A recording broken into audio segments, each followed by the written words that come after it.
Баршаңызға сәлем. Бүгін осындай панкейки жасап үйренетін боламыз. Ең алдымен бізге керегі жұмыртқа, ұн, айран, қант және разрыхлитель. Таза ыдысқа бірінші жұмыртқаны саламыз, сосын үстіне қант қосамыз, екеуін жақсылап венчикпен немесе вилкамен араластырамыз. Енді айран қосамыз. Сары май қосамыз. Тағы да венчикпен жақсылап араластырып аламыз. Ұнды ситадан өткізіп аламыз. Жақсылап араластырып, арасы пісіргенде түйіршік болмау үшін.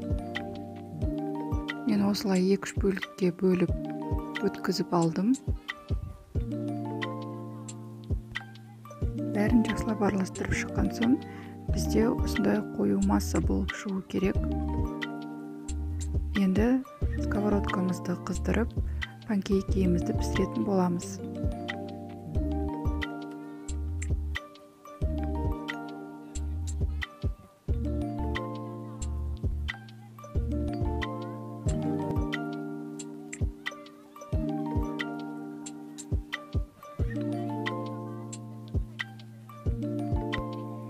Менде осындай болып пісіп шықты.